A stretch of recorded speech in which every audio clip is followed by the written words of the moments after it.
Wesh l'équipe, j'espère que vous allez tous bien. Aujourd'hui on se retrouve pour une nouvelle vidéo. Vous allez voir que l'actualité elle est vraiment chargée, d'accord. On va parler de Jon Jones contre Pereira. Dana White et l'UFC l'envisagent. On va parler de Georges Saint-Pierre. Il a donné son avis sur le combat qu'il va y avoir au mois de juin entre Khamzat Chimaev et Robert Whittaker. Et la dernière actualité du jour les gars, c'est que Baki a touché son premier Porsche. Vous allez voir les gars que ça y est, ça rigole plus, hein. La team Baki commence à...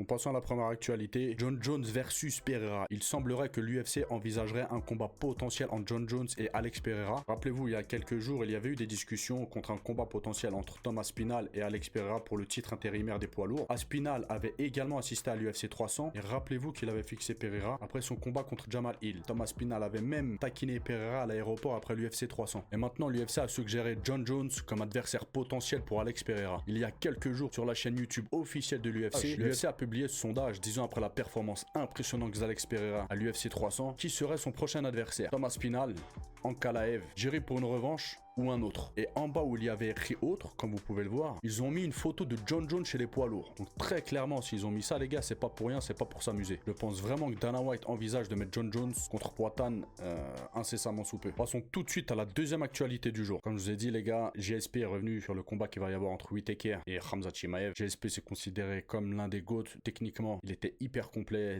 Ça a été un excellent combattant. Et là, vous allez voir les gars, je suis content parce qu'il a la même position que moi par rapport au combat entre Whittaker et Khamzat Chimaev. Moi, je vous ai dit les gars, moi je pense que Whittaker, il y a moyen qu'il roule sur Khamzat Chimaev. Et dans les commentaires, il y a personne qui était d'accord avec moi, sauf une ou deux personnes, d'accord. Mais sinon, tout le reste, ouais, non, Khamzat il est trop fort, etc. Vous allez voir ce que GSP il dit. Je vais vous faire la traduction les gars. Donc GSP a déclaré qu'il pense que Whittaker est un mauvais adversaire pour Khamzat Chimaev et qu'il croit que Whittaker pourrait être le gars qui pourrait arrêter Chimaev. Il a dit, ouvrez les guillemets, eh bien, je pense que s'il y a un gars qui peut arrêter Chimaev, c'est Robert Whittaker. Car si vous regardez Chimaev, on peut le comparer d'une certaine manière à Yoel Romero. Romero était un très bon lutteur, très explosif et très puissant. Et Whittaker était la kryptonite de Yoel Romero. Il a été capable de le battre 2 fois. Stylistiquement, il est capable de faire la même chose avec Khamzat Chimaev, ce qui ferait passer Khamzat pour un mauvais combattant. Après, GSP il dit quoi? Robert Whittaker a un style très inhabituel. Il vient du karaté, tout comme moi. Et Robert Whittaker utilise très bien son karaté. Son jeu de jambes, il est contrôle de la distance et il est maître en la matière. Après il dit quoi? Je pense donc que s'il y a un gars qui peut arrêter Chimaev maintenant, c'est Robert Whittaker. Il va devoir être à son meilleur niveau car Chimaev n'est pas une blague et il semble imbattable en ce moment. Bon les gars, j'ai dû refaire la moitié de ma vidéo parce que la caméra avait bugué, donc j'ai la rage, j'ai dû tout refaire. On en était à Hugo Vidal, d'accord? Hier il y a une vidéo qui est sortie sur la chaîne de Reg MMA avec en guest Patrick Abirora, d'accord? Ils font un sparring avec Mathieu, etc. Bref, comme d'habitude ils reçoivent des combattants professionnels. Là c'était autour d'Abirora. Et pendant la vidéo, il y a Vidal qui est interviewé, d'accord? Et donc il revient sur le combat qu'il a fait contre son pote Paul Denis et il explique tout ce qui s'est passé en fait. Et rappelez-vous les gars, moi j'avais fait une vidéo justement pour parler de ce combat-là et j'avais dit que je trouvais pas ça normal comment il avait terminé son pote, qu'il avait mis des coups en trop, etc. Qu'ils auraient pu faire un sparring, qu'ils auraient pu s'arranger, etc. Et j'avais dit que c'est pas normal à une condition, s'ils sont mis d'accord avant le combat. S'ils sont mis d'accord avant le combat de se rentrer dedans en mode on se connaît pas, vas-y c'est carré. Mais sinon, j'avais pas trouvé ça normal. Et justement, il va revenir sur ça. Ah bah, il y a Hugo Vidal. Hugo, je vois que t'as la tête un petit peu abîmée, des petites coupures et tout.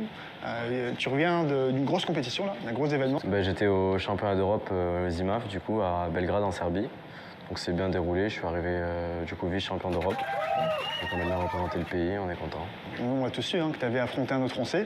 Bon, ça s'est soldé positivement pour toi, vu que t'avais gagné.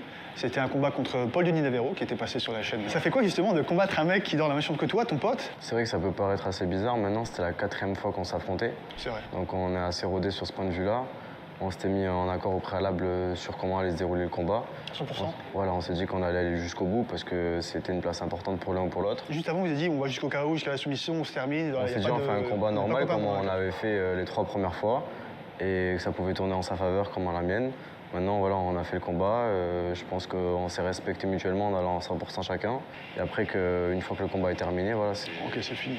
C'est fini et il n'y a pas de mauvaise entente. Qu'importe l'issue du combat, il faut se respecter et de toute façon, tirer vers le haut. Dès que tu prends une patate, même si c'est ton pote, tu dis merde, là, faut que je la renvoie en fait. Donc, une fois que tu es dans la cage, il n'y a plus de place. C'est compliqué parce qu'à la base, on voulait faire un combat entre guillemets à la touche. C'est dur. Mais c'est compliqué dans une stade où tu arrives pour qualifier une place en finale, ça peut être compliqué. Et puis on peut se dire, ouais, je vais envoyer un jab, tu vas envoyer un jab un peu plus fort. Ça va monter crescendo et puis au final, ça va finir comme un sparring normal. Trop compliqué de mettre ensemble. Donc ça peut être trop compliqué, comme faire un combat de grappling qui n'a pas de sens ou voilà.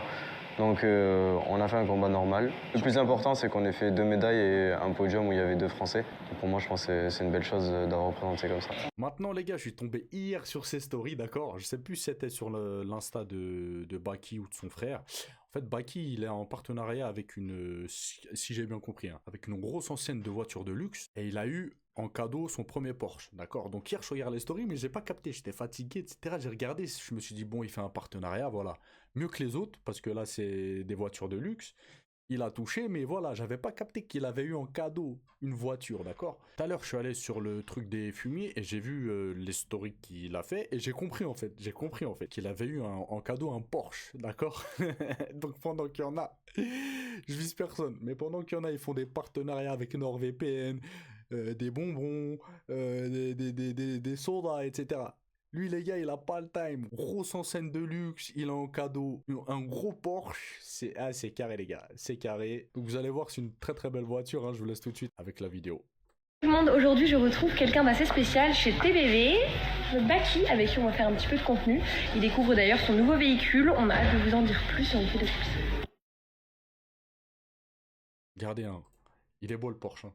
Il est beau de fou. Hein. Ça, par contre, les gars, le problème, c'est bien d'avoir une grosse voiture comme ça, mais le problème, c'est après, il faut l'assumer derrière. Parce que je vous le dis, faire des pleins, surtout avec le prix de l'essence, là, faire des pleins dans un Porsche, ça doit être quelque chose. Donc, ouais, je sais pas s'ils vont la sortir tout le temps, parce que, voilà, il faut l'assumer, quoi.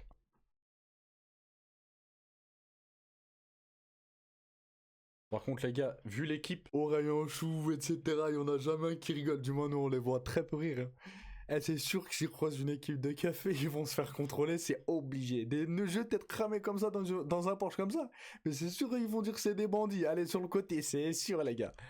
Donc là, regardez la voiture.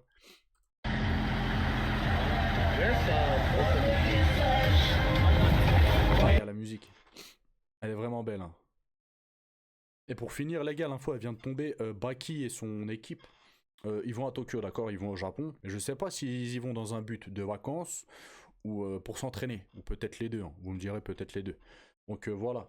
On va suivre ensemble les aventures de Baki au Japon. Si c'est intéressant et si ça a un rapport avec le sport, bien évidemment. Sinon non. Franchement, là, il vit une belle vie. Hein. Belle vie. Le combat contre Cédric Doumbé, ça l'a propulsé, les gars. Ça l'a propulsé de fou. Hein.